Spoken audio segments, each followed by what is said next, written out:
Hey guys, this is Ansar Sheikh here, IAS 2015 batch, and I'm going to share my strategy here. First of all, I would like to start with this quote which has inspired me a lot. हाथों की लकीरों पर मत जाए गालिब, नसीब तो उनके भी होते हैं जिनके हाथ नहीं होते. You can see me below. It's me, Ansar Sheikh, with my parents. So, it's all about me. You can see my picture here. My name is Ansar Sheikh. I have completed my BA in Political Science from Ferguson College, Pune. I am the first graduate of my entire generation, and in 2015 I secured 361 rank and got IAS at the age of 21. And I took Marathi medium for my examination, and I took Political Science as my optional subject. So, यहाँ पर मैं मेरी strategy share करने वाला हूँ. 2010 में जब मैं 10वीं कक्षा में पढ़ा करता था, तब मैंने डिसीजन लिया कि मुझे आईएएस ऑफिसर बनना है. और मैंने एक्चुअल जो प्रिपरेशन थी वो प्रिपरेशन मेरे 12th के बाद, कॉलेज के फर्स्ट ईयर के बाद, जुलाई 2013 जब मैं कॉलेज के सेकेंड ईयर में गया तब से शुरू की, और वो जो प्रिपरेशन थी वो मई 2016 तक चालू रही. पहले 6 मंथ्स जो मेरे थे वो मैंने ऑप्शनल की पढ़ाई के लिए दिए, क्योंकि हमारी जब हम 2-3 साल की प्रिपरेशन करते हैं तब हमें एक प्लान बनाना बहुत ज़रूरी होता है, और इसलिए मैंने पहले जो 6 महीने थे वो ऑप्शनल सब्जेक्ट की तैयारी के लिए दिए. उसके बाद जो मेरे 6 महीने थे वो मैंने जीएस के लिए दिए, जिसमें एससी की तैयारी मैं नहीं कर पाया था. इसके बाद जो 3 महीने थे वो 3 महीने मैंने रिवीजन के लिए, और मेंस में जब हम पढ़ाई करते हैं तो सब कुछ हमारे टाइम टेबल के हिसाब से नहीं होता, कुछ चीज़ें हमारी पढ़ने की रह जाती है. तो जो रिमेनिंग टॉपिक्स थे उन टॉपिक्स की तैयारी के लिए मैंने ये 3 महीने दिए. उसके बाद मेरे पास प्रीलिम्स के लिए 9 महीने बचे थे. 9 महीने जो थे वो लगभग 9 महीने मैंने प्रीलिम्स की तैयारी के लिए दिए. इसके बाद जनरली ऐसा बोला जाता है कि हम जो है प्रीलिम्स 6 महीने में क्लियर कर सकते हैं. मुझे लगता है कि हाँ, हम 6 महीने में प्रीलिम्स क्लियर कर सकते हैं, लेकिन यदि आप फर्स्ट अटेम्प्ट के अंदर क्लियर करना चाहते हो और आपने अभी तक कोई अटेम्प्ट नहीं दिया है, आप अंडर ग्रेजुएट हो, तो मुझे ऐसा लगता है कि आपकी जो कंपटीशन होती है वो कंपटीशन ऐसे लोगों से होती है जो 4-5 साल से प्रिपेयर कर रहे हैं. उनमें कुछ ऐसे लोग होते हैं जो ऑलरेडी आईआरएस में है, आईपीएस में है. उनसे अगर आपको कम्पीट करना है तो उनसे ज़्यादा टाइम आपको प्रीलिम्स के लिए देना ज़रूरी होता है. ये सोचकर मैंने 9 महीने अपने प्रीलिम्स के लिए दिए. इसके बाद मेरी प्रीलिम्स हुई, प्रीलिम्स में क्लियर कर चुका था. उसके बाद मेरे हाथ में 100 दिन थे. उन 100 दिन में मैंने मेंस की तैयारी फिर से की, जिसके अंदर मैं 50% जो टाइम था वो रीडिंग और रिवीजन के लिए दिया करता था, और 50% जो टाइम था वो राइटिंग के लिए दिया करता था. मेरी भूल ये हुई थी कि मैंने इससे पहले राइटिंग के लिए ज़्यादा टाइम नहीं दिया था. तो मेरे पास सिर्फ 100 दिन थे. उन 100 दिन के अंदर मुझे कुछ चीज़ें फिर से पढ़नी थी, कुछ चीज़ों की रिवीजन करनी थी और कुछ चीज़ों की राइटिंग प्रैक्टिस करनी थी. इन 100 दिनों के अंदर मैंने बहुत ज़्यादा पढ़ाई की थी. जनरली मैं 10 से 12 घंटे पढ़ लिया करता था, लेकिन मेंस के वक्त मेरी जो पढ़ाई थी वो 14 से 15 घंटे तक किया करता था. फिर मेंस का रिजल्ट आया 19 फरवरी 2016 को. मैंने मेंस भी क्लियर कर चुका था, मराठी में मैंने मेंस दी थी, और उसके बाद जो 40 दिन मिले थे उस 40 दिनों में मैंने इंटरव्यू की तैयारी की थी. अब बहुत सारे लोगों को ये सवाल होगा कि मैंने इतने जल्दी ये एग्ज़ाम कैसे क्लियर कर ली. तो मेरे सक्सेस के पीछे जो सबसे बड़ा रीज़न रहा है वो है, मैं जो एग्ज़ाम दे रहा था वो एग्ज़ाम एग्जैक्टली क्या है, उस एग्ज़ाम में जो सवाल पूछे जाते हैं वो सवाल पूछने वाले का माइंडसेट क्या है, ये मैं जान चुका था. और मुझे लगता है कि मेरे सक्सेस के पीछे यही सबसे बड़ा रीज़न रहा है.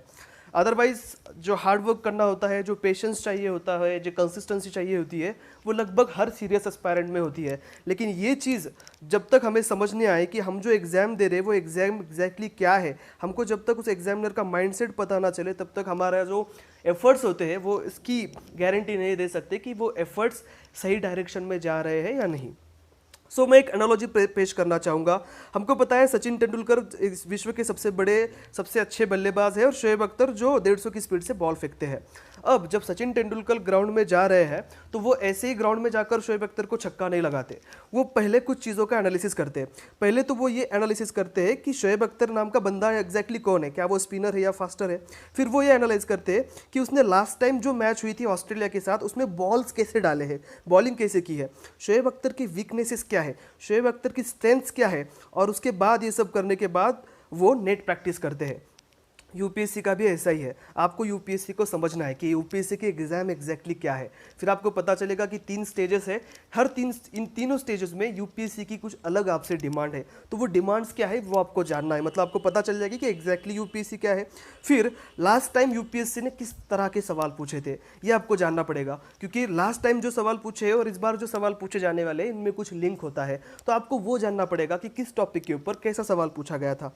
तो इसके बाद आपको खुद के वीकनेसेस देखने हैं कि आप में वीकनेसेस क्या है। हाँ, मुझे 10 घंटे पढ़ाई करनी है लेकिन मैं 5 ही घंटे पढ़ाई कर रहा हूँ, तो ये आपका वीकनेस है। तो ये वीकनेस आपको जानना है और उसके ऊपर आपको जीत करनी है। उसके बाद आपको खुद के स्ट्रेंथ जानने की, आपके स्ट्रेंथ्स क्या क्या है और उसके ऊपर आपको और वो स्ट्रेंथ बढ़ाने के लिए काम करना है। और उसके बाद नेट प्रैक्टिस आपको करनी है, मतलब ज़्यादा से ज़्यादा आप जब प्रीलिम्स दे रहे हो तो ज़्यादा से ज़्यादा क्वेश्चन आपको सॉल्व करने हैं।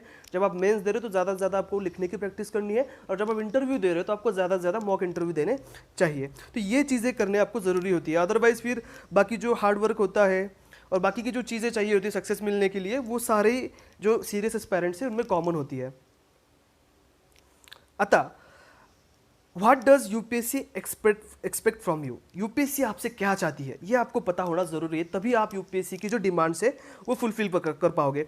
3 स्टेजेस है, प्रीलिम, मेंस और इंटरव्यू। प्रीलिम्स जो है उसमें यूपीएससी की आपसे जो डिमांड है वो है प्रीलिम, ये आपकी इन्फॉर्मेशन की टेस्ट है, ना कि आपकी नॉलेज की। तो आपसे ज़्यादा इन्फॉर्मेशन चाहिए होती है। दूसरी बात, जो इन्फॉर्मेशन है वो इन्फॉर्मेशन के अंदर आपको एक्यूरेसी होनी ज़रूरी है। 4 ऑप्शन दिए होते हैं, उन 4 ऑप्शन में से आपको सही ऑप्शन पता होना बहुत ज़्यादा ज़रूरी होता है। और उसके बाद ऑब्वियसली प्रैक्टिस ज़रूरी होती है, ज़्यादा से ज़्यादा हमको पेपर सॉल्व करने की प्रैक्टिस करनी चाहिए। उसके बाद मेंस आ जाता है। मेंस जो है वो आपकी इन्फॉर्मेशन की टेस्ट नहीं है, वो आपकी नॉलेज की टेस्ट है। आपका नॉलेज देखा जाता है, और सिर्फ नॉलेज नहीं, उस नॉलेज का एक्सप्रेशन आप कर पा रहे हैं या नहीं ये भी देखा जाता है। तो इसका एक्सप्रेशन जरूरी होता है।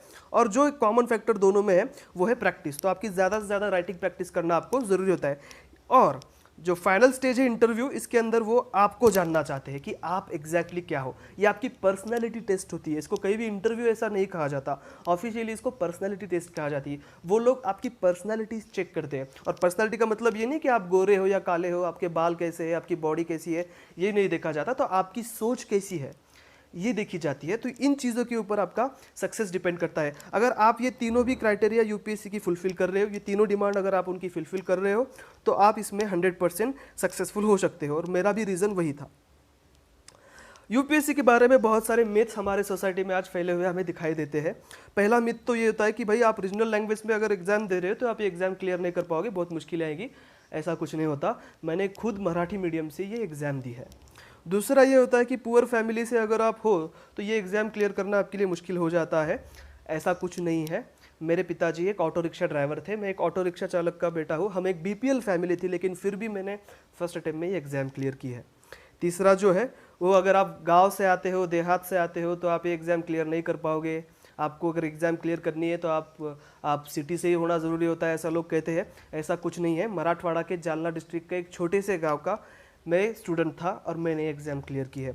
और जो है एक कहा जाता है कि इलिट्स होने चाहिए, जैसे कि आईएएस का बेटा ही आईएएस होता है, या फिर अगर आपके पिताजी गवर्नमेंट सर्विस में है तो ही आप ये एग्ज़ाम क्लियर कर सकते हो, ऐसा कहा जाता है। ऐसा कुछ नहीं है। हमारे जनरेशन का मैं फर्स्ट जो है ग्रेजुएट हूँ और हमारे पूरे डिस्ट्रिक्ट का मैं फर्स्ट आईएएस ऑफिसर हूँ। तो ऐसा कुछ नहीं है कि इलिट्स ही एग्ज़ाम क्लियर कर सकते हैं। तो ये मिथ्स हमें तोड़ना बहुत ज़्यादा ज़रूरी है। तो ये बातें आपसे शेयर करनी थी। आगे भी अगर आपको आपके लिए मैं कुछ प्रिपरेशन के ऊपर चीज़ें बताना पसंद करूँगा। Thank you very much and all the best to all.